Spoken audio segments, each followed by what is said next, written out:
Esto es una producción de Mindalia Televisión y Mindalia Radio, audiovisuales sin ánimo de lucro de Mindalia.com, para aportar conocimiento y crear conciencia. Mindalia.com, la primera red social de ayuda altruista a través del pensamiento.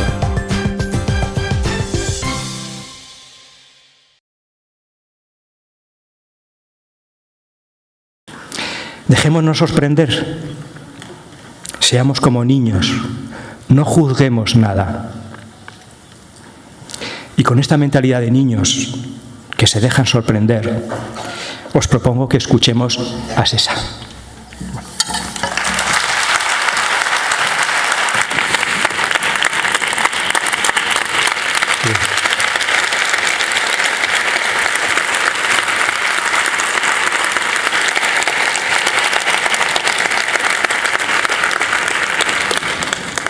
Muchas gracias. Es un placer estar nuevamente acá con ustedes. Agradezco a los organizadores por nuevamente haberme invitado a un lugar tan grato, tan bello, a un espacio tan cercano, ¿no? Tan amable. Para romper un poco el hielo,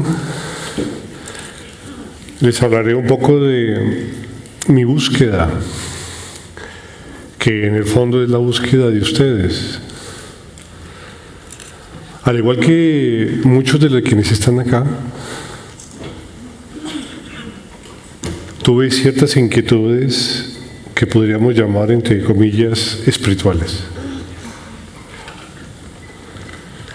Desde muy joven mi mente aleteaba, tratando de encontrar ciertas respuestas sobre eventos que ni veía en las películas ni se respondían en los libros, y que en los colegios o en mi propia familia nunca se abordaban.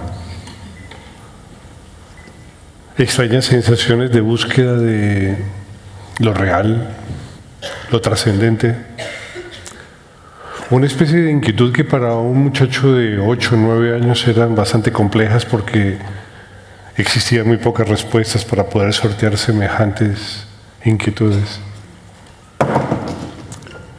Mi abuela era medium. No lo sabía. Fueron muchos años después que me enteré de esta circunstancia. Era una mujer muy pobre. Sus dones psíquicos los cambiaba por comida, por estadía. Una mujer que sufrió al parecer mucho y que finalmente murió a causa de esa sensibilidad tan extrema que tenía. Pero alrededor de los 12 años, cuando ya había muerto la abuela, había dejado en un pequeño baúl una serie de libros, una serie de textos. Estaban en un ático de la casa de unos familiares. Y cuando iba a visitarlos tenía la extraña inquietud, una especie de prurito que aparecía a nivel intelectual, y abría aquel cofre de color verde, de color azul, y sacaba un par de libros de espiritismo. Y con 10, 12 años me sentaba a leer en los lugares oscuros, apenas con un rayo de luz que permitía saber de qué iban los textos. Y leía cosas que no entendía, que me gustaban pero que no entendía. Y empezó así una especie de inquietud interior, inquietud espiritual, que desafortunadamente no podía tener la consistencia suficiente para darle cuerpo a la búsqueda esencial que tenía. Todo esto unido a experiencias un tanto extrañas, generalmente en los sueños. Mis sueños eran profundamente lúcidos, terriblemente vívidos. Y por algunos momentos, desde los 8 o 9 años, estando en sueños, me pasaban cosas muy extrañas. La mayoría de ellas tenían que ver con morirme en sueños. Morí en sueños, morí de muchas maneras. A los 15 años ya era experto en morir. Había muerto ahogado, baleado, acuchillado. De 1000 maneras moría. Pero siempre cuando me entregaba a la muerte, porque en el último instante tocaba hacerlo, pasaba algo sorprendente. una extraña sensación de integración se apoderaba de mí en el sueño y se sostenía. Y sin saber cómo ni por qué, me convertía en piedras, me convertía en nubes, me convertía en árboles, inclusive me convertía por momentos en viento, en espacio. Hubo inclusive experiencias en las que me convertía en tiempo, me convertía en pasado, me convertía en futuro. Y cuando abría los ojos y nuevamente regresaba a la vigilia, observaba el mundo de una manera muy extraña. Los colores brillaban, eran muy intensos. Sentía una especie de ebriedad, esa es la palabra, una especie de ebriedad. No me encontraba en ningún sitio, como los ebrios. Los ebrios saben que existen, pero no se encuentran en un lugar específico. Están, gracias a su borrachera, adictos a la vida, pero sinceramente no pueden localizarse dentro del espacio en donde se están situando. Y así me despertaba de aquellas experiencias ebrio de vida. Y otra vez era paredes, era viento, era ventanas. Miraba por las ventanas y entonces era el espacio, eran las montañas.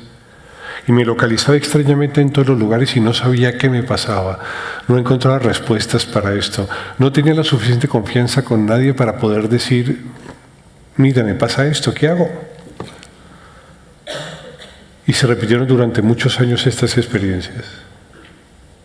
Experiencias que luego se deslizaban nuevamente en la vida cotidiana y acababa finalmente olvidándolas. Empezaba a encontrar nuevamente a Iván. Me recogía a mí mismo, en mis propios pensamientos, en mis inquietudes, en mis dudas, en mis temores. Y el chiquito de 12 años otra vez seguía la vida adelante. Y para tratar de solventar respuestas como esas,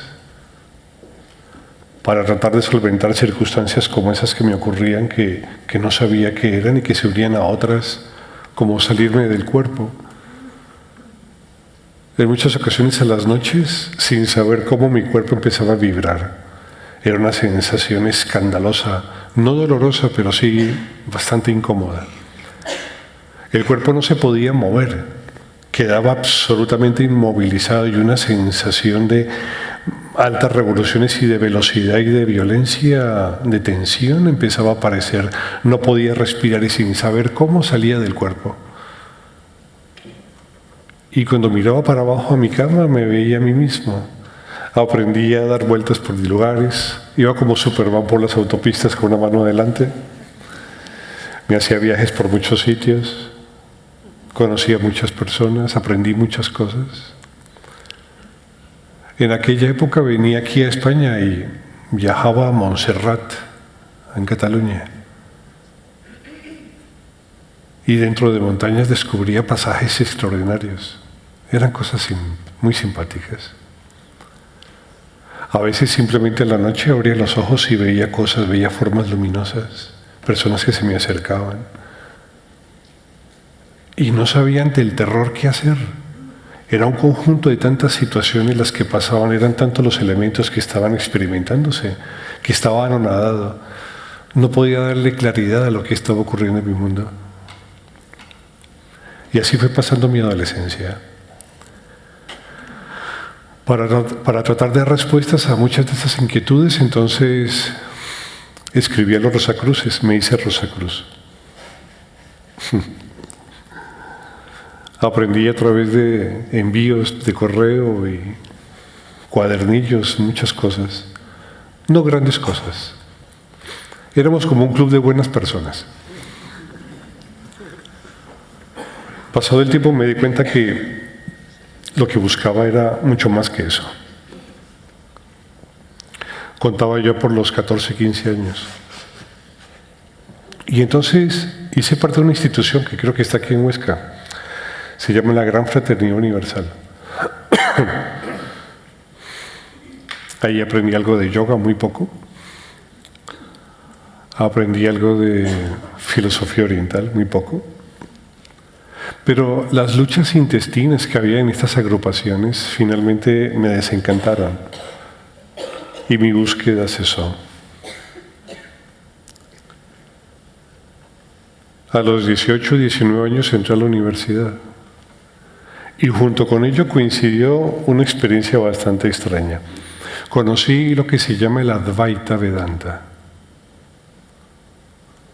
Una especie de filosofía, un tipo de pensamiento metafísico, buscaba e indagaba la naturaleza del ser.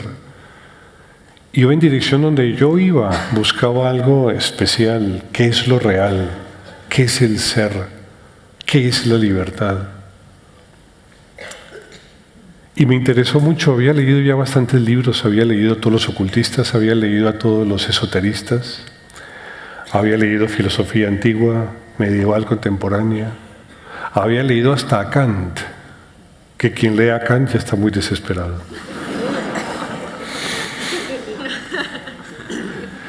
Y cuando uno le critique la razón pura o critique la razón práctica y entiende algo, se da cuenta de que tenemos problemas en Occidente y que no hay forma de resolverlos finalmente. Y así pasaron muchos años, embebido en filosofía, en Platón, en Aristóteles. Me encantaba Plotino. Plotino es el filósofo antiguo más cercano a la filosofía Advaita.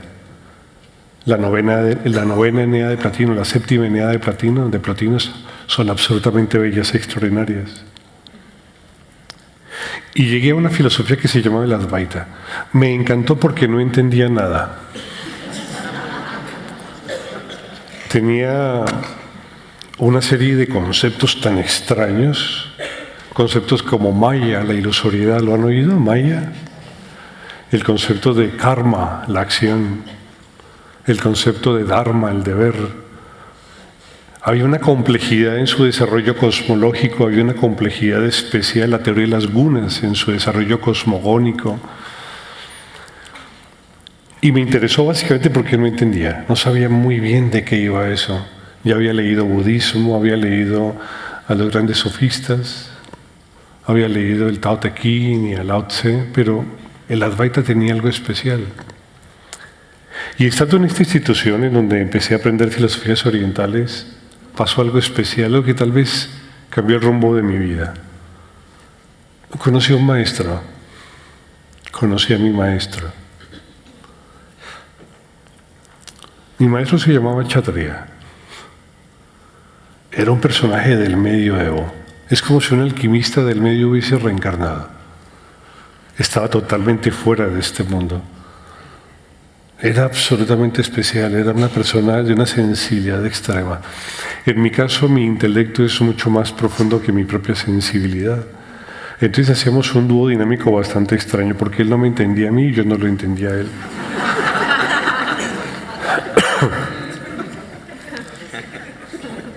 La sensibilidad del Chet era tan intensa que fumaba cigarrillos, fumaba un cigarrillo tras otro y era capaz de meterse 3 paquetes al día, todos los días. Y yo lo miraba y le preguntaba a Kshatriya, ¿por qué haces eso? Él me decía, che, es que siento tanto que esto me calma. Si no, no podría estar con las personas, no aguantaría estar con nadie, no soportaría estar con las personas, sus preguntas, sus mundos, su ruido. Me hablaba del ruido que tienen las personas, el ruido que tienen cuando piensan en exceso, cuando sienten en exceso, cuando no tienen razón de ser lo que están pensando o sintiendo. Conocer a Kshatriya me sirvió mucho porque me dio ciertas pautas a nivel de la práctica meditativa que me sirvieron bastante posteriormente. Pero más que todo me sirvió para ahondar en el descubrimiento de una serie de sensaciones que en mi mundo existían y que no poseían ningún tipo de orden. Y hablo específicamente de la devoción. Mi mundo era un mundo muy intelectual, pero carente de devoción alguna, carente de sentimiento, bastante plano. Pero la cercanía de este personaje, la cercanía de Kshatriya, abrió una puerta especial, una puerta única, una puerta al sentir, una puerta al confiar, una puerta a la entrega. Aprendí lo que es la confianza absoluta. Aprendí lo que es sentarme a sus pies y llorar, por ejemplo.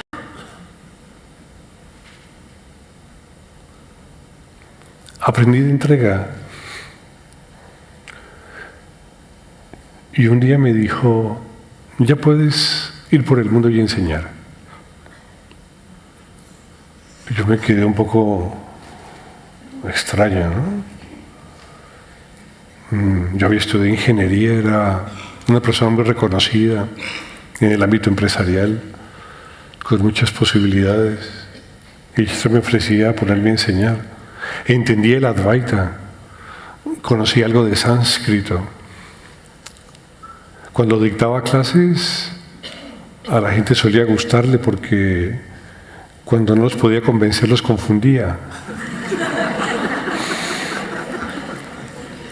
Y al final compartíamos de alguna manera entre todos un amanecer a un saber absolutamente delicioso y exquisito, el de la búsqueda del ser. Hasta que llegué aproximadamente a los 26 años. Me dediqué básicamente a aprender el Advaita, a aprender las filosofías orientales y a aprender a meditar. Hice todo lo que un ser humano puede hacer para intentar aprender a meditar. Hice de todo. Y nada funcionó. Me sentaba a meditar como les pasa a ustedes, a la mayoría, y empiezan a aparecer los pensamientos. Entonces trataba de traer buenos pensamientos, ya que aparecían, por lo menos traer los buenos. Vamos, Iván, tranquilo, tú puedes, ánimo. Ay, respira, suelta, vale. Pero la mente es terrible de sujetar. Es como tratar de detener el viento con las manos. Así es la mente. ¿Estamos de acuerdo? Así es la mente. Como dicen los libros, la sujeción rebelde. Así de difícil es controlar la mente. Controlar la fantasía, la imaginación, el sueño. ¿Cuántas veces me senté durante tantas circunstancias, durante tantos momentos? Tantas veces me senté y cuando abría los ojos llegaba del sueño. Y había pasado media hora, una hora. Y yo decía, pero yo estaba intentando meditar, ¿a qué horas me dormí? Es que pestañeé largo y se me fue todo. Me sentaba en posición de semipadmasana, de semiloto, y a los 20 minutos tenía dormidas las piernas, totalmente dormidas. Un dolor terrible. Pero mi naturaleza era muy espartana, entonces aguantaba lo que me metieran. A la media hora tenía desde la cintura dormida todo para abajo, todo dormido. Entonces empezaba con los mantras. En aquella época, en la fundación donde estudié filosofías orientales, nos hacían repetir mantras. Entonces repetía mantras de Ganesha, de Shiva, de Parvati, de Vishnu, de todos los panteones. Cuando no funcionaba, entonces el Padre Nuestro, y cuando no, el Baruch Atah Adonai. Y cuando no, entonces el faná del Islam. Y les juro que lo intenté todo lo intenté. Inclusive fue tal el intento, fueron tantas las opciones, que llegué a un momento donde empecé a sospechar de que la meditación era imposible. Porque en algunos libros sagrados se hablaba de la quietud de la mente, de la inmensidad y la bienaventuranza de la mente. Y yo decía, esto es mentira, esto es falso, esto un ser humano no es posible que lo haga. Es imposible dejar de pensar, es imposible dejar de fantasear, de imaginar.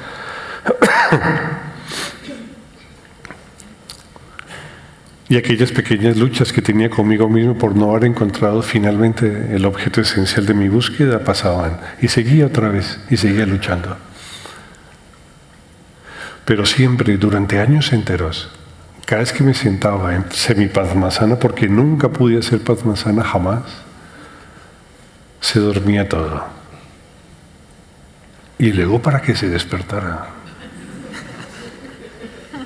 Estábamos sentados 20 o 30 en una sala de meditación. Yo abría los ojos mientras todos repetían mantras, los miraba. Todos parecían atentos.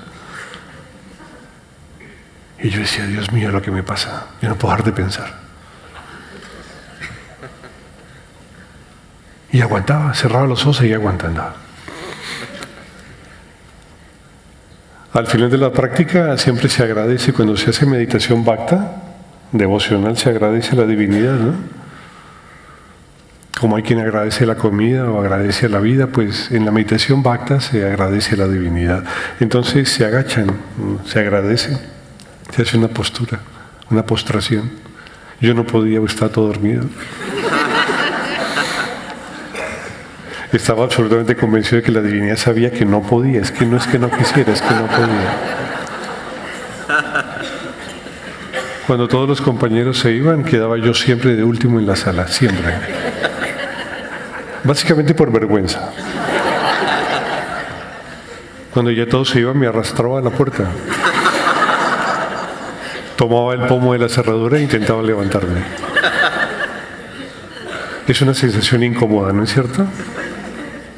Ver que las piernas no te responden. Y luego a los pocos minutos empieza a sentir nuevamente esa sensación de sangre en las piernas, ese molesto dolor cuando se coloca uno los zapatos y está amarrándolos y todo vibra allí y molesta. Y con los años estos compañeros me decían: Iván, yo lo admiro a usted, realmente lo admiro. ¿Por qué? Les preguntaba. Porque nosotros practicábamos todos los días, era agotador, era agobiante, y sin embargo usted siempre que nosotros acabábamos se quedaba en la sala.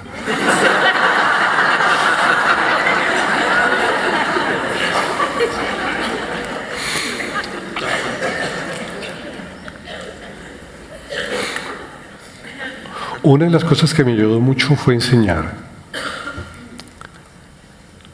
Casi de lunes a viernes a sábado daba clases de Advaita.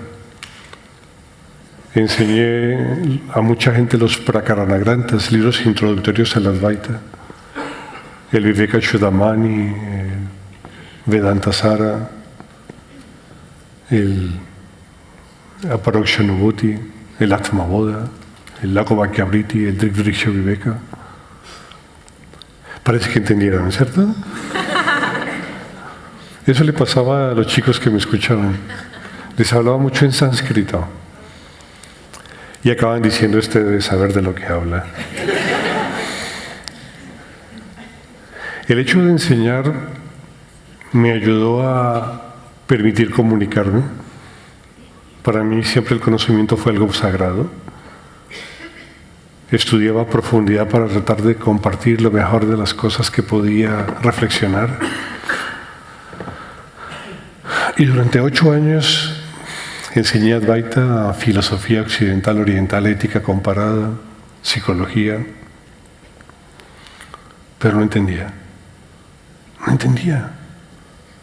Creía que entendía, pero no entendía. Tenía más o menos claridad qué es el ego, qué es el yo, de lo que se ha hablado bastante. Sergi y Fidel hablaron bastante de ello, de cómo sus juegos fácilmente nos envuelven, porque la mente es muy mentirosa, juega a lo que quiera. Es muy complejo trascender la creencia de que no hay que trascender, o es muy complejo trascender la creencia de que hay que trascender. La mente tiene complejidades impresionantes. Inclusive es capaz de mostrar que no estamos pensando cuando en el fondo es un pensamiento de no pensar. Y se convierte en algo tan fantasmagórico, en algo tan laberíntico, en algo tan complejo, que encontrar sus giros, sus lugares oscuros, poder de alguna manera trabajar y manejar los sentimientos, las emociones para poder vivirlo desde perspectivas y ópticas diferentes, es sumamente complejo. Porque la mente en sí misma es una especie de caja de Pandora, está oculta. Es un caleidoscopio de innumerables circunstancias que no atinamos a entender claramente cómo funcionan.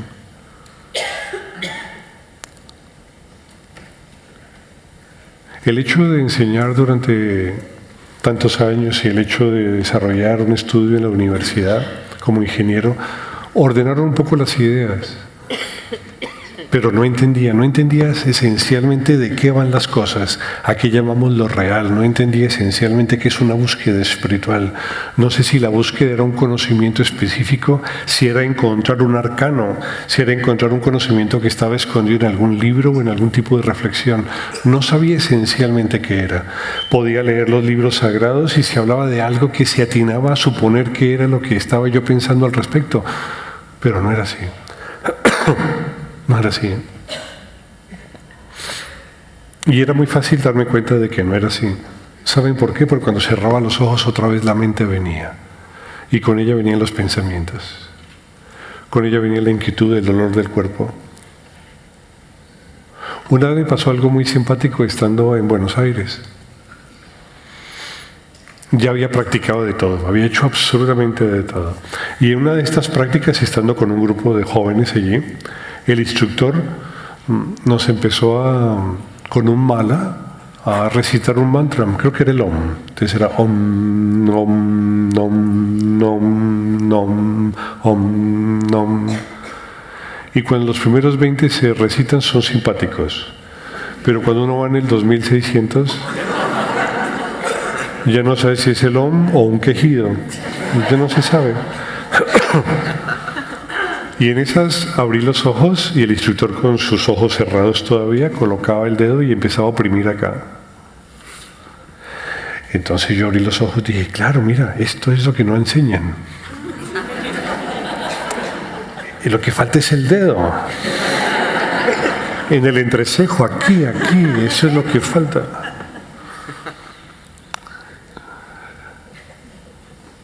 Habiendo descubierto el arcano después de tantos años, puse el dedo, oprimí, y no era eso. Al final, después de meditar en colores, energías, maestros, devas, mantras, kirtans, en la que lo parió, en cualquier cosa, opté por cerrar los ojos e intentar desconectar los sentidos. Miren lo que hice. Mientras todos cantaban, yo lo que hacía era cerrar los ojos y tratar de no escucharlos. Imagínense el horror. Y mientras intentaba escuchar menos, escuchaba más, por supuesto. Hasta que llegó una experiencia bastante extraña, una experiencia que vino más o menos a los 26 años. Un 12 de mayo, es decir, hace 3 días, de hace ya muchos años. Ese día estábamos reunidos un par de amigos, personas cercanas. Ellos hacían prácticas bastante extrañas, hacían prácticas del tibetano. Tal vez ustedes han escuchado, ¿no? Al tibetano. Y entonces sacaban energía de todos los lugares, de las axilas, del estómago, las metían en los lugares en donde hay problemas en África y luego traían de Marte más energía y la subían al sol y le daban vueltas a todo. Y yo los miraba y decía, joder. Estos, yo por lo menos sé que no sé. Pero estos creen que saben. Están más perdidos que embolatados. No tenía muchas opciones, no tenía muchos recursos. Evidentemente sabía que no podía meditar. Y no podía porque la mente, cuando llegaba, agitaba de tal manera los pensamientos que eran raudales de pensamientos sin control. Es horrible la mente, es un asco. Cuando uno se sienta allí y cierra los ojos, coloca una posición cómoda y se queda en silencio, se da cuenta que no hay silencio. Esto lo metió en la guatabola. Es como estar en una plaza de verduleros, todos gritan. Y el que no grita, entonces huele a mal o un pensamiento de sonido. Y aparecen los locutores. Oye, cierra los ojos. Sí, ya los estoy cerrando. No, pero ciérrenlos los dos. No, usted quédese callado. No, yo estoy callado. Solo le digo a usted que tiene que cerrar los ojos. Y empezamos allá como en un partido de fútbol. Hay 3, 4 narrando.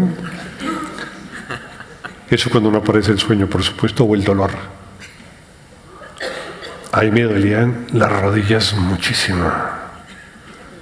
Y los tobillos. Especialmente el tobillo derecho. Y estar así todos los días, 45 minutos, 1 hora, todos los días. Y cuando terminé la práctica, decía, medité. Que va, no había meditado nada. Pero había aguantado. En vez de medité, hubiera podido decir aguanté. Para el caso es lo mismo. Y ya cumplí, es como cumplir con la acción buena del día, ¿no? Dice, cumplí con la acción buena del día. Intenté practicar. No funcionó, pero intenté. Otro día más en donde nada funciona.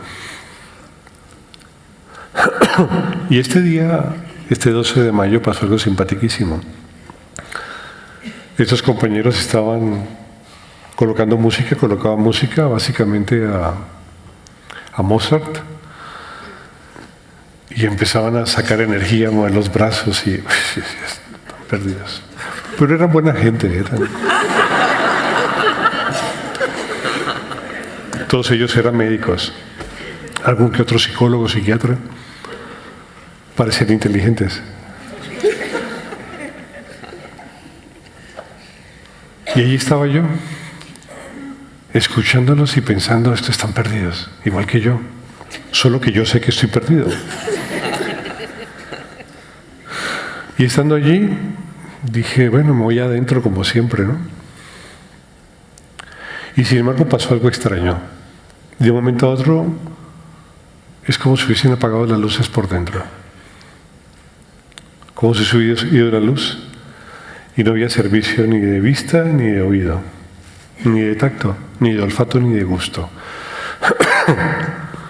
Por un momento se desconectaron todos los sentidos y quedé absorto en una especie de universo inmensamente oscuro. Como cuando ustedes miran en un lugar apartado donde no hay una ciudad cercana y se acuestan y miran el cielo y hay nubes, entonces no ven estrellas, sino que ven una inmensa oscuridad.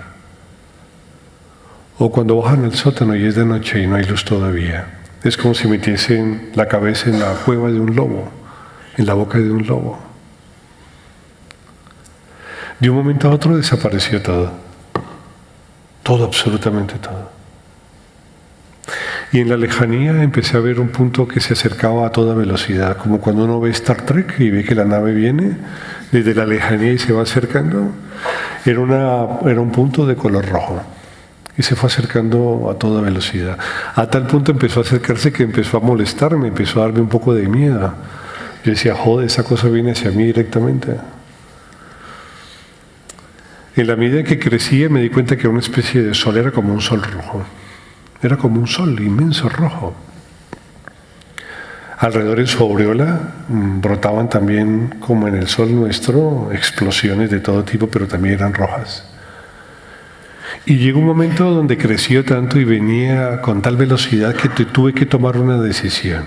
La decisión era abrir los ojos o, en su defecto, permitir que eso llegase a mí y chocase. Tomé la segunda opción.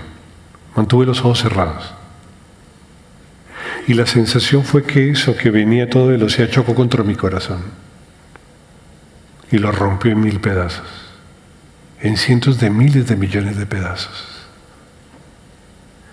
Y el choque fue tan intenso que cada una de las pequeñas partes, cada uno de los pequeños vidrios en las que estaba hecho el corazón y que se había roto en tantas partes, se fue a un lugar del universo.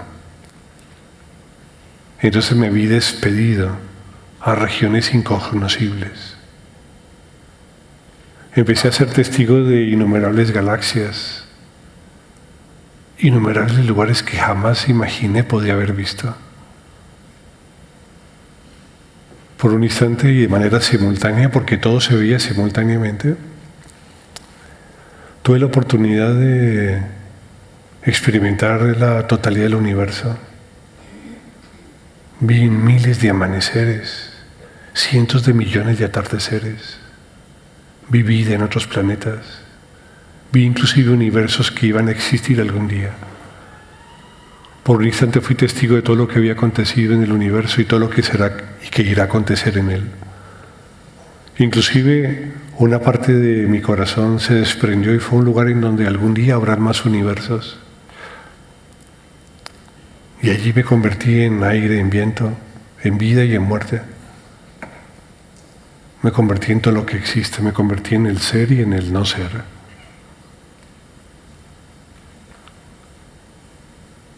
Estuve más o menos unos 3 días así.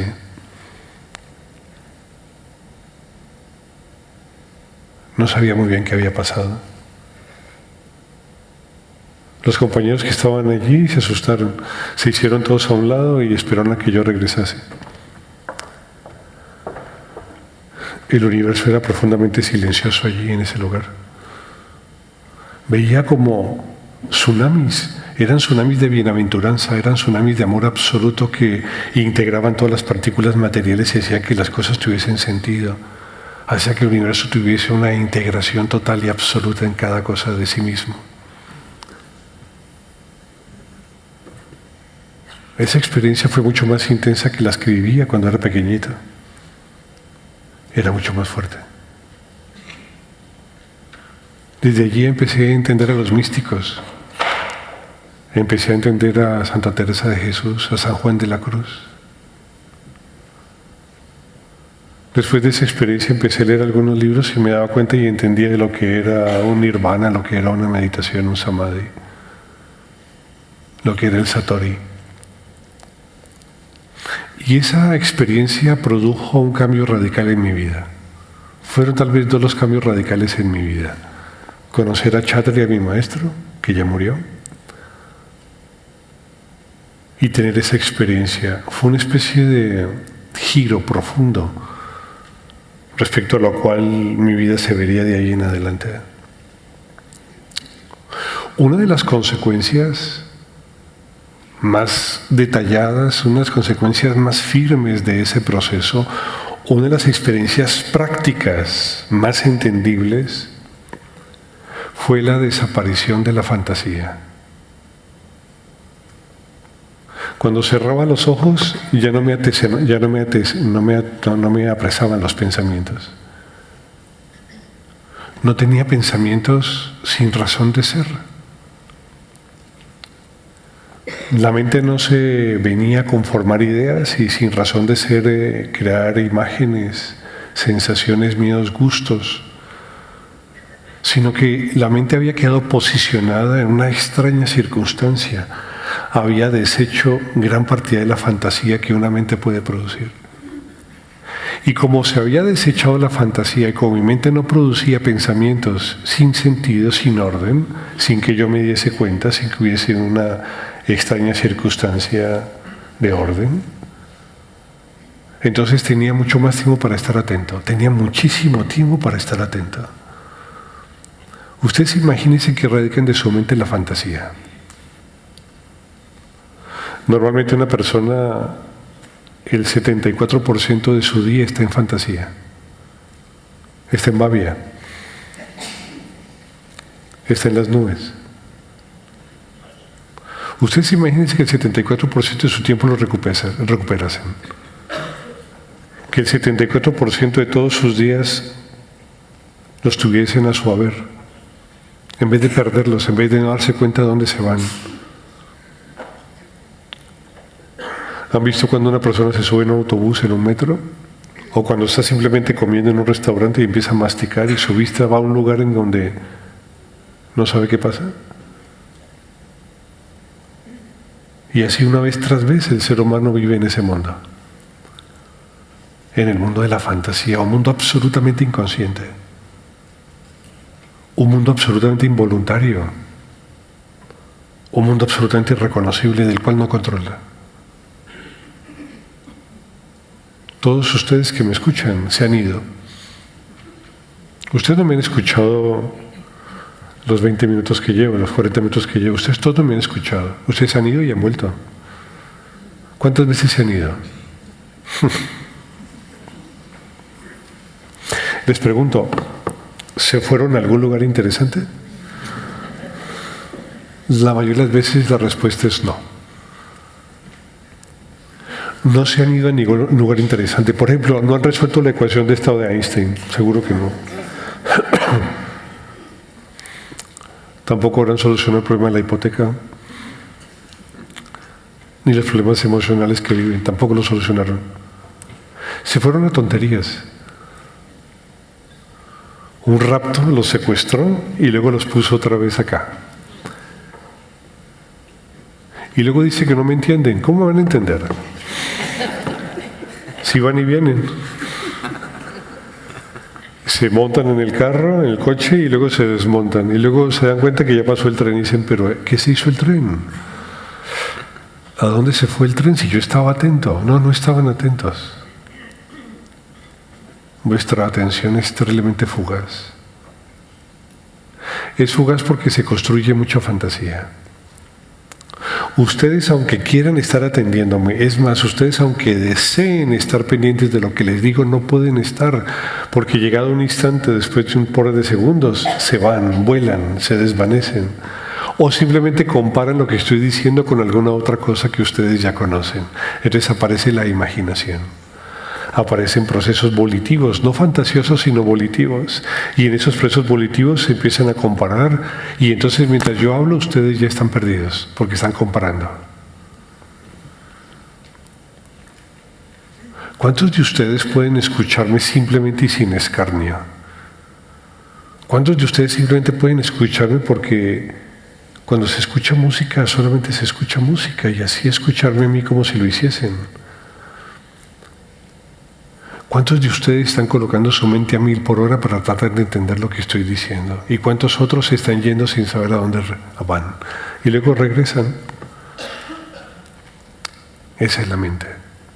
La mente es un lamento. Después de aquella experiencia que les conté a los 26 años, tuve una inmensa oportunidad de ver el mundo desde una óptica diferente, desde una perspectiva diferente. Sin fantasía. Extirpé la fantasía como quien extirpa un cáncer o un tumor. Tenía tanto tiempo para observar, por ejemplo, las paredes o las nubes. Tenía tanto tiempo para observar a las personas, para mirar sus ojos. Tenía tanto tiempo para ver cosas simples, un pequeño animal, un coche que pasa, el viento en la cara. Tenía tanto tiempo para percibir el agua mientras me ducho, tenía tanto tiempo para tantas cosas. Tenía tanto tiempo para atender a cosas tan simples, tan tontas, tan elementales.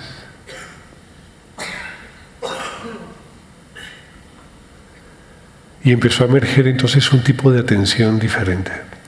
Una extraña circunstancia que hace que todo esté lleno de algo que está absolutamente vivo. Todo absolutamente está lleno de eso. Es una especie de masa de presencialidad. Todo está lleno de eso, hasta el espacio. El espacio, que es tan sutil, está lleno de una especie de presencia profunda. De una simple existencia, de una naturaleza de ser que está en eso y en todas las cosas. Pasada esta experiencia a los 26 años, me di cuenta que algo había dado un giro en mi vida. Finalmente había entendido. Había entendido qué es eso del ser. Había entendido y había experimentado qué es eso de la realidad. Había experimentado qué es eso de no tener ego, de lo que se suele hablar tanto, no tener yo, del no yo, del no ego, del no sujeto. Empecé a posicionarme en el mundo de una manera muy extraña, era realmente paradójico. Cuando ustedes toman un par de copas, ¿Han visto que ciertas formas resaltan al comienzo? Ciertos objetos son más tridimensionales, como que cobran vida. Cuando uno toma algo de alcohol, algo se vitaliza por un momento. Cuando toma mucho alcohol, pasan otras cosas. Una de las cosas que pasa cuando se toma mucho alcohol es que se pierde la localización del sujeto. Nos perdemos. Se parece como cuando leemos un libro y estamos muy atentos a él.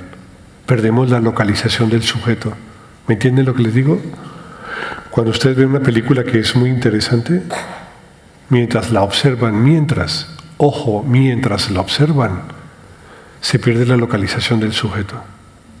Luego él aparece y dice, uy, qué buena película, qué maravilla. Pero mientras está ocurriendo algo en lo que ustedes llaman estar concentrados, mientras hay concentración profunda, no hay yo. Se parece mucho a cierto tipo de ebriedad, en donde el sujeto no se localiza.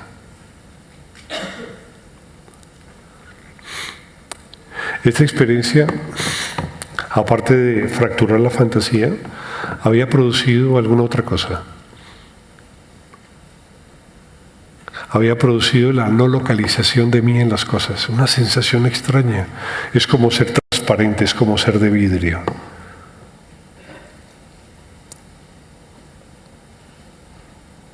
Es una sensación de ser, estar, pero no saber ni qué se es ni dónde se está.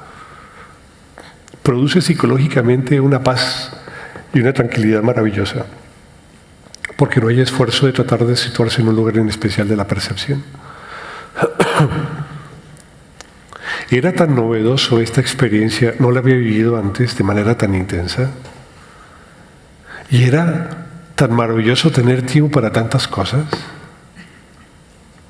Ver una mosca pasar y seguirla. Y ver la intensidad de un proceso vital tan simple como ese, de manera continua. Era como estar en Alicia en el País de las Maravillas, y habiendo caído en la madriguera del conejo, observar el mundo desde una óptica un tanto diferente. Estaba ebrio y atento. Qué extraña cosa. Muy ebrio y muy atento. Estaba no localizado en las cosas. Como cuando ustedes leen un libro a profundidad, no están localizados en él. Cuando hacen un deporte o cuando simplemente trabajan y están tan metidos en lo que hacen, que lo hacen, pero ustedes no se sitúan a sí mismos dentro de la acción que realizan. Estaba profundamente ebrio. Quedé ebrio. Desde esa época quedé ebrio. Pero aparte de quedar ebrio, no localizado, quedé atento. Era un ebrio atento. Veía pasar tantas cosas. Veía cómo las personas con las que hablaba se iban en su fantasía y volvían. Se iban y volvían, se iban y volvían. Empecé a darme cuenta de cómo las personas van y vienen porque su mundo interior, su mundo mental es profundamente inquieto. A veces simplemente, por ejemplo, me sentaba en un sofá a ver una pared y podía ver las trazas de la pared, sus detalles, podía barrer todo el espacio que percibía a través de los ojos o con la música. Y la percepción era intensa, era viva. Era viva porque era continua. La atención continua avivaba la percepción de tal manera que lo que observaba, lo que escuchaba, lo que tocaba era profundamente intenso. Otra circunstancia que empezó a ocurrir debido a esa experiencia es que ciertas sensaciones empezaron a morir. Por ejemplo, la sensación de miedo, de tristeza, la sensación de angustia, el estar deprimidos. Estas cosas empezaron a morir, ya no había más. Porque cuando una emoción intentaba aparecer, estaba tan atento a su nacimiento que ella se desvanecía. es como una sombra que intenta aparecer y en el instante donde va a aparecer ustedes la alumbran con una linterna. Y al instante de entonces de ser alumbrada ella se desvanece, se deshace. Entonces me convertí en persecutor de las emociones. Veía emociones nacer y apenas nacían morían. Se cerraba los ojos y en mi mundo interior podía notar cómo un pensamiento quería aparecer y en el instante en que quería aparecer y al darme cuenta de su existencia, al comprender su realidad, él simplemente se desvanecía. Y el mundo empezó a convertirse en algo un poco silencioso, bastante silencioso. Un mundo carente de miedo, de angustia, de tristeza. Un mundo donde no existe soledad, pero un mundo lleno de atención, donde pequeñas cosas se convierten en el foco de la percepción viva de cualquier elemento. Entonces las nubes están vivas porque al situarse la atención en ellas continuamente, ellas cobran una condición que desde otra perspectiva no se puede abordar. Y así pasa con todo. Había fracturado la fantasía, había perdido la localización y mi mundo psicológico empezó a cambiar. No sabía muy bien qué hacer. Solo sabía que esa dirección era la correcta. Nunca en nadie confié para mostrar mi mundo interior y saber qué es lo que estaba pasando. Nunca tuve la oportunidad de compartir con alguien y decir, mira, me está pasando esto. Nunca. Y eso me pasaba a los 26 años. Después de esta experiencia durante meses, mi cuerpo empezó a transformarse. Tenía oleadas de calor como si tuviese la menopausia. Parecía menopáusico a los 26 años. Me quemaba por dentro, me consumía por dentro. Sin embargo, dormí en una habitación con 2 hermanos más. Teníamos un camarote. Sí, dormíamos 3 hermanos. Teníamos un camarote y una cama. Yo dormía arriba en el camarote, en la parte de arriba. Y cuando era de madrugada, porque no podía dormir por el calor, por la menopausia esa, me iba a la ventana, la abría, unos 6-8 grados habrán, desnudo y me colocaba en la ventana. Y hacía... Y como un pollo asado, por un lado y luego para el otro, de espalda y de pecho. ¿Sí? Pero tenía solo 26 años. No sabía muy bien qué pasaba. No sabía muy bien qué ocurría. Era gerente general de una compañía muy grande.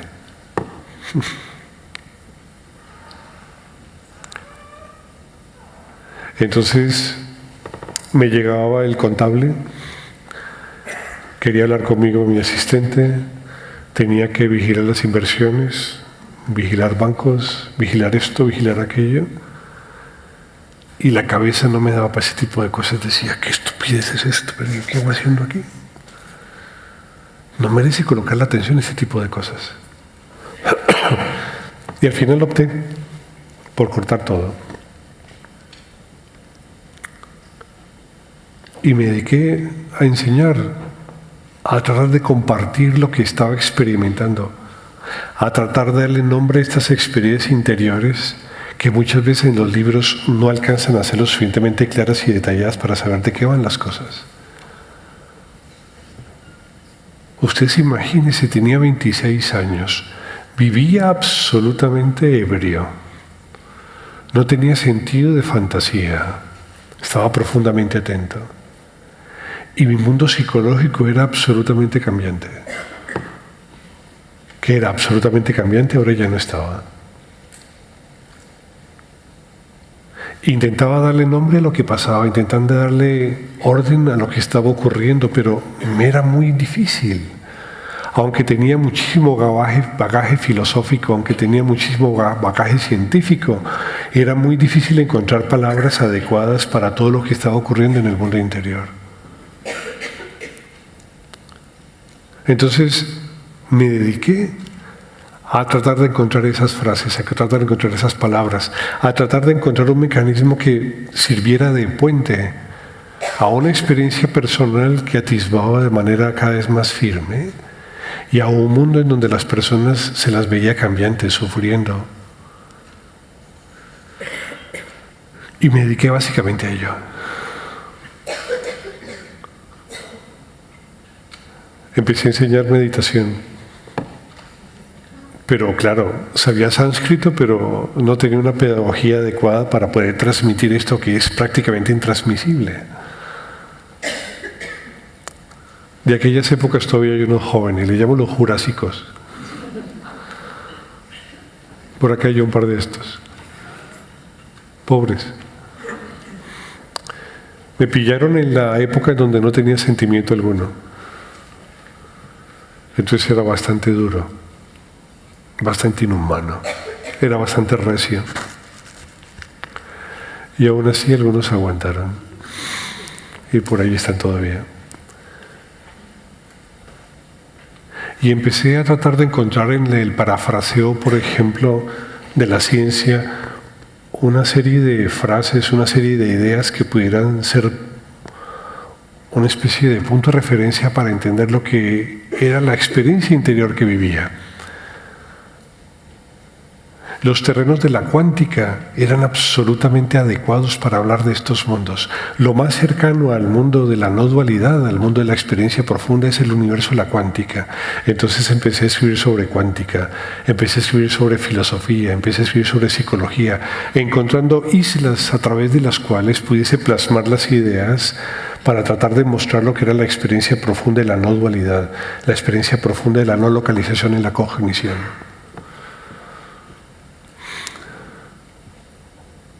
Intenté de todas las maneras, a través de innumerables charlas, 2.000, 3.000 conferencias que habré dictado, no sé cuántas, encontrar mecanismos para acercarme mediante los conceptos a las ideas profundas que una vivencia interior le cuesta desde el punto de vista intelectual entender.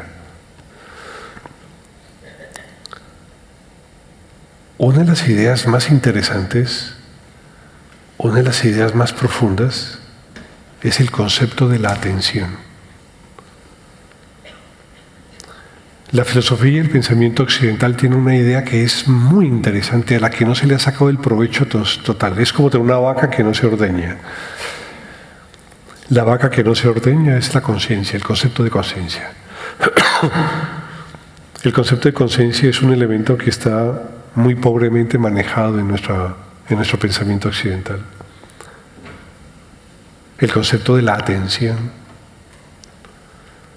el concepto de qué es la atención, qué distribución de atención hay, a dónde lleva la atención, qué es en esencia la atención, quién conoce la atención, qué es lo que la atención conoce.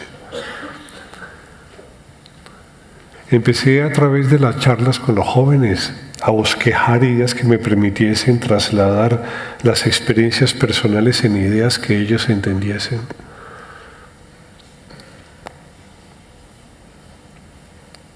Empezaron ellos a entender que una de las cosas que tocaba hacer era no solamente estar atentos, sino había otra que es estar presentes. El concepto de atención y el concepto de presencia, correctamente entendidos, se convirtieron en catalizadores de nuevas comprensiones en las personas.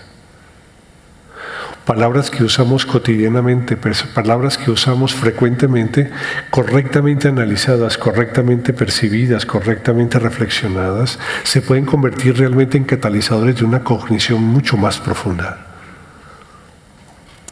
Una de ellas la atención, otra de ellas la presencia, estar presentes. Estar presentes es estar vivos aquí en este instante, es conocer en oportuno lugar y tiempo las cosas, es atender lo que merece ser conocido. Estar presentes es atender lo que merece ser conocido. Nosotros tenemos un gran error cognitivo y es que no atendemos a lo que merece ser conocido, atendemos a cualquier cosa. Inclusive somos capaces de atender frecuentemente a procesos habituales, a condicionamientos conscientes o inconscientes, pero estamos tan condicionados en la percepción que no atendemos lo que merece ser conocido, atendemos cualquier cosa que deviene. En nuestro rol mental hay tal desorden que no tenemos un centro de conducta coherente en la percepción. Entonces, a través de elementos sencillos y elementos estables como la atención, como la presencia, podemos desencadenar ideas que son profundamente interesantes en el ámbito cognitivo. Después de esta experiencia me prometí a mí mismo, de los 26 años, que intentaría a toda costa desenredar la madeja desordenada de la práctica meditativa. Todos ustedes habrán hecho práctica meditativa, si no la mayoría. Y muchos seguramente, como me pasó a mí, están desencantados porque es muy complejo, las bases teóricas son difíciles y simplemente no se llega debido a que la mente es muy desordenada. Yo me propuse encontrar algoritmos, secuencias lógicas, cognitivas, que intentaran dar bases sólidas y estables a un proceso cognitivo, que derivara claramente en la no dualidad. Esa experiencia de no localización se llama no dualidad. Uno de los conceptos más complejos que hay en el portafolio de ideas de Oriente es lo que llamamos no dualidad. Después de esta experiencia, a los 26 años, supe a ciencia cierta finalmente qué es lo que era esto. La no dualidad es la no localización del perceptor en el campo. Ustedes como personas, como individuos, se sienten localizados en ustedes mismos. Claramente localizan lo que ustedes son y lo que ustedes no son. Lo que ustedes no son le llaman ello, lo que ustedes son le llaman yo. Ustedes son su cuerpo, su mente, su vitalidad, eso es yo. Todo lo que no es eso es el ello, todo lo que es eso es el mundo, es los objetos de percepción. Cuando se sitúan emocionalmente, se sitúan en experiencias que son propiamente reconocibles por ustedes y para ustedes. Cuando hay vitalidad o cuando hay un movimiento físico, ustedes se reconocen a sí mismos a través de todas estas circunstancias. Usted tiene una localización constante en su percepción. Siempre están localizados, excepto pasen cosas, que miraremos más adelante cuáles son, y que eso cambie. Pero lo normal de un ser humano es que esté localizado en un lugar de sí mismo. Y desde allí, parapetado, observe el mundo, observe las cosas. La no dualidad es un concepto tan complejo porque es tan ausente de experimentación en el ser humano.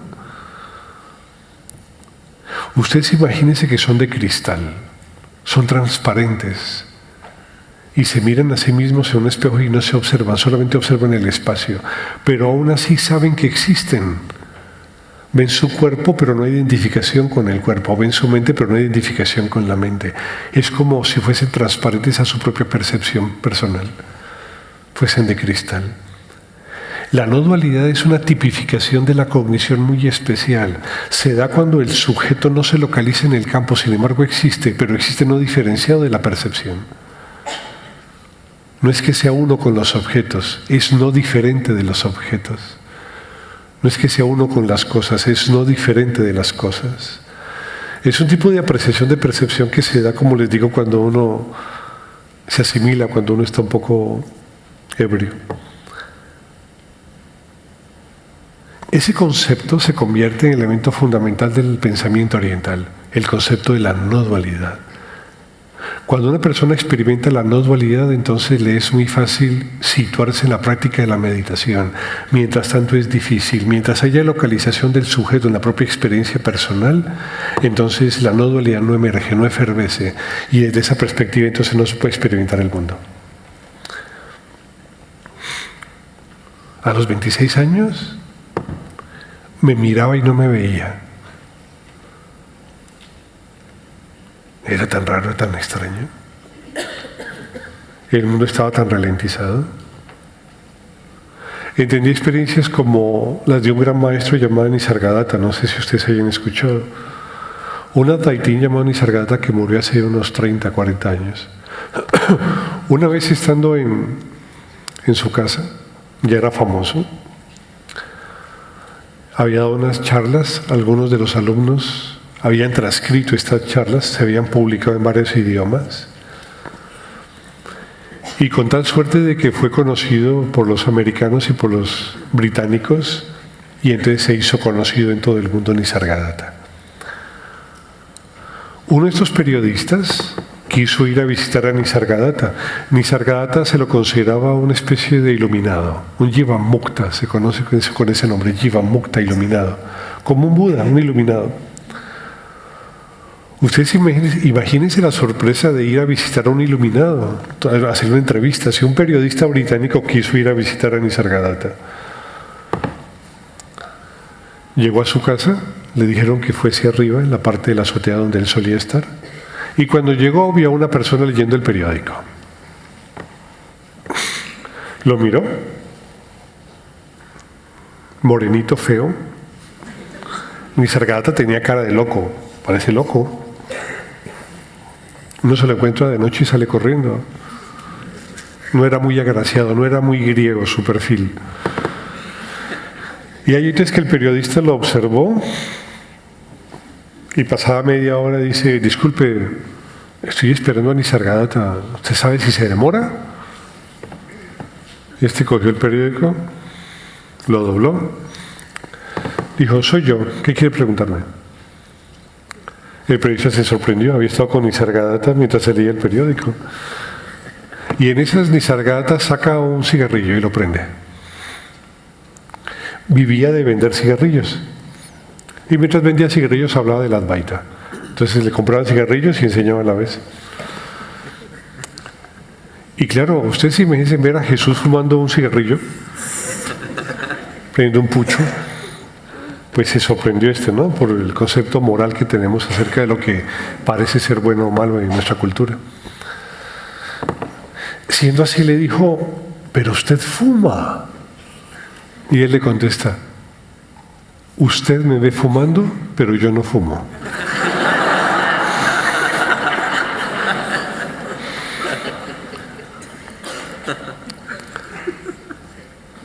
Desde esta prerrogativa, el universo cobra una trascendencia diferente, porque la ausencia de mí en la acción, la ausencia de localización del sujeto, se convierte en algo que es plausible, palpable, y que de otras luces es francamente inentendible. Durante estos años posteriores a estas experiencias que repetidamente se volvieron a dar con el tiempo, el objeto esencial de la enseñanza se convirtió en tratar de acercar de forma práctica una serie de ideas que sirvieran de soporte a una experiencia meditativa. Son dos básicamente las ideas que soportan ese tipo de experiencia. Una de ellas es la atención y otra de ellas es el presente o la presencialidad.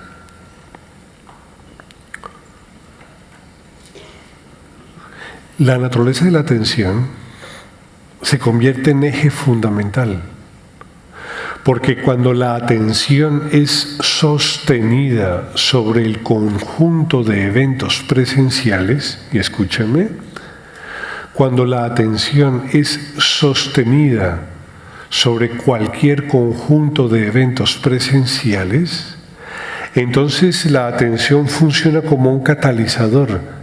Cambia la relación de objeto-sujeto, cambia la cognición, la reestructura, y de esa manera puede o esconder el sujeto en el campo o puede cambiar la forma en cómo percibimos las cosas, la óptica en cómo vemos el mundo. La atención se parece a colocar un pedazo de hielo en una olla y poner fuego. Si el fuego es constante, somos capaces de cambiar el estado del hielo de sólido a líquido. Pero si aún así el agua se mantiene y el fuego también es constante y es lo suficiente, entonces cambiamos de estado de líquido a gaseoso. Entonces podemos cambiar una misma sustancia de estado. Así la atención presencial puede cambiar diferente estado de percepción según sea lo que observamos. El truco consiste en dejar de percibir tan fraccionadamente los objetos de percepción. Miren, no es más que eso. El truco consiste en dejar de percibir tan fraccionadamente los objetos de percepción. ¿Qué pasa cuando ustedes toman un libro y logran que la atención se pose ininterrumpidamente en él? Aparece lo que se llama concentración. ¿Estamos de acuerdo todos? Aparece concentración. La concentración puede emerger en cualquier actividad, sin importar cuál sea esta. Para Oriente, lo que nosotros llamamos concentración, así nomás, para ellos es casi algo sagrado, porque implica la momentánea disolución del sentido egoico, y esa momentánea disolución del sentido egoico hace que la experiencia sea consciente, pero no volitiva. Es decir, es una experiencia donde hay conciencia y hay orden, pero no hay un yo volitivo que esté detrás de ella. Nosotros todos los días nos concentramos un poco, depende en qué circunstancia. Pero si logramos mantener la concentración, podemos saltar a otra etapa de percepción, mucho más profunda que la propia concentración psicológica, a un lugar de ebriedad donde el sujeto existe, pero en donde él no se encuentra localizado. El truco del almendruco es simplemente sostener una atención presencial sobre los eventos que merecen ser conocidos. No es más. ¿Qué es lo que el ser humano no logra? Lo que el ser humano no puede hacer es situar la atención sobre un evento, sea el que sea este evento, o el grupo de eventos asociados a este que estén aconteciendo y mantenerse en ello. Si yo les dijese que sumaran 37 más 28, dense cuenta el caos que hay. 37 más 28. Con calculadora es fácil, pero sin calculadora se va, se viene, se va, se viene, se va, se viene. ¿Notan lo complejo que la mente hace cuando funciona, cómo se fragmenta en pedacitos, en partes? Por ejemplo, no piensen en el número 42. No piensen en un color azul. No piensen. No piensen en una hormiga. No piensen en una hormiga sentada en un sofá. No piensen. ¿Ustedes se acuerdan la imagen que hay de E.T., el extraterrestre, que va una bicicleta pasando por la luna? ¿Se acuerdan de ella? Traten de recordarla. Noten cómo E.T. empieza a caminar, a volar en la bicicleta. Véanla pasar. ¿Lo notan? Bien. Ahora saquen una foto cualquiera y manténganla quieta. En cualquier momento saquen una foto. ¿Se mantiene la foto o se va? La foto se les va. Si es un mecanismo dinámico, como son fracciones, entonces se mantienen. Pero si sacan una foto, se va. Note una bandera de España ondeando en el viento. ¿Sí? Una bandera de España. ¿La notan ondear? ¿Fácil? Ahora saquen una foto. Fija, firme. ¿Cuánto demora en irse? ¿Cuánto demora en desaparecer? Es casi inmediato, ¿no es cierto? ¿Ustedes se dan cuenta del nivel de fraccionamiento de la percepción? Este nivel de fraccionamiento de la percepción es tal que con ello lo único que ustedes pueden construir son pensamientos y emociones y sentimientos. El nivel de fraccionamiento de la cognición es tan bajo, es tan mínimo, es tan pobre, que ustedes con esos órdenes de atención solamente pueden reconocer que sienten, se emocionan y piensan. No les da para más. Porque no se puede construir más. Eso no da para sentir amor todo el día. No da. Esos órdenes de sensaciones no les da para construir cosas estables y firmes. Ustedes no pueden vivir en alegría sin objeto todo el día. Estoy alegre sin objeto. No se da para eso porque la mente no les permite. Porque está construyendo y rompiendo, está fracturando, está despedazándose y otra vez construyéndose. Esa es la mente del ser humano. Una mente con la que no puede hacer mucho el pobre, excepto sentir, emocionarse y pensar. Y si el pensamiento es muy elaborado, no le da para reflexionar mucho. No da para mucho, no alcanza para mucho. Porque las expresiones profundamente elaboradas no requieren una reflexión, requieren un proceso intuitivo, de una forma de cognición mucho más profundo, mucho más estable.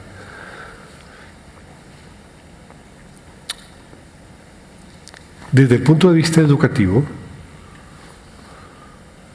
a nosotros de pequeños no nos enseñaron a atender. A nosotros nos soltaron de manera agreste, ¿sí? Y nosotros fuimos aprendiendo, porque se supone que es una situación que es tan natural que cada quien lo hace por sí mismo. Nadie se preocupó porque tuviésemos una atención presencial sobre eventos que merecen ser conocidos. ¿Entienden lo que les digo? Nadie se preocupó en nuestra niñez de que los eventos tenían prioridad en la cognición y hay cosas que vale la pena entender, hay cosas que vale la pena analizar, inclusive hay cosas que vale la pena dejar pasar. Nadie se preocupó en nuestra niñez de enseñarnos a atender, a que nuestra atención fuese lo suficientemente elaborada para que al poder mantenerse en eventos presenciales, el universo se reordenara y dentro de esa reorganización que hay, el sujeto perdiese la localización y la percepción. Entonces queda ebrio. ¿Saben la libertad que da la ebriedad? ¿Saben la libertad que da el hecho de no estar en ninguna parte? ¿Saben la libertad que da el hecho de no vivir con expectativa alguna, con anhelo alguno? ¿Saben la libertad que da simplemente sentir cosas que fluyen como background, como decorado en el trasfondo de la percepción? ¿Saben ustedes cuántos tipos de emociones y cuántos tipos de sentimientos nos hemos perdido ante la imposibilidad de poder construir realidades que se sustenten con una atención más continua?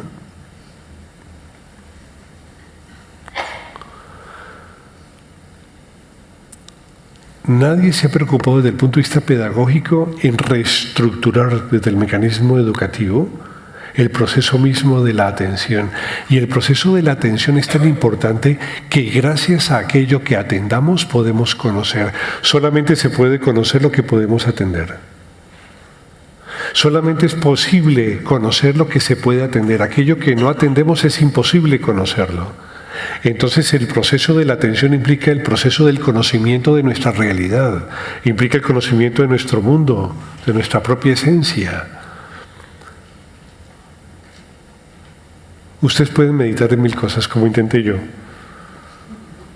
Pueden hacer lo que deseen, hasta ponerse el dedito acá si quieren. O pueden comer mucha lechuga y ser veganos. Pero si la atención no está correctamente dispuesta, su cognición no se transforma. Porque si fuese por comer vegano, las vacas serían santas. pero evidentemente no vamos en esa dirección. Hay una cosa que es fundamental desde el punto de vista del prototipo de lo que es la meditación. Una cosa que es esencial y que es fundamental es situarla de manera continua en un universo presencial, en un universo que merezca ser conocido. Y el universo que merece ser conocido puede ser a veces una pared, a veces simplemente es una carretera mientras conducimos, a veces simplemente es el rostro de una persona con la que estamos hablando, a veces simplemente es escuchar lo que estamos a través de una charla con un tercero escuchando, a veces simplemente es oír, a veces es hablar, a veces es sentir, a veces simplemente es dejar que el juego de la pasión o de la caricia aparezca y no intervenir para no modificarlo. A veces simplemente es ser frágil, a veces es simplemente ser sabio, a veces es simplemente ser tonto, a veces es simplemente perdonar, otras ser perdonado.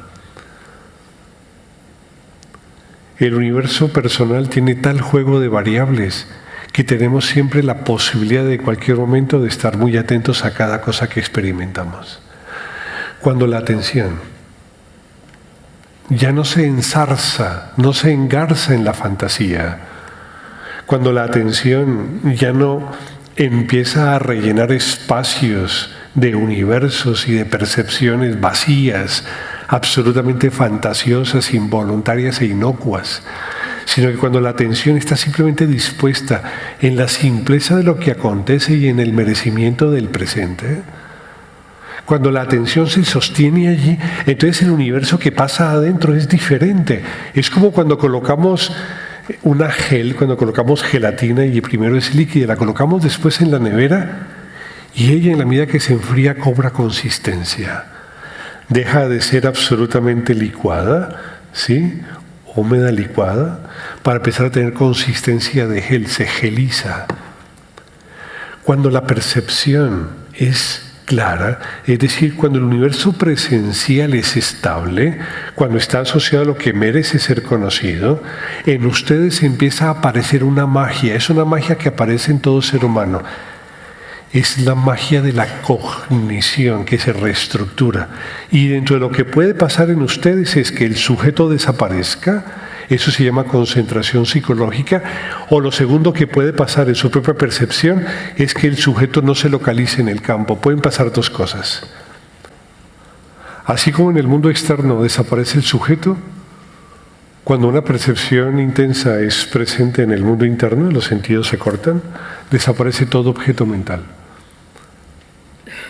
Y puede haber desaparición de todo objeto mental y también la pérdida de localización del sujeto. Pueden pasar esas dos cosas.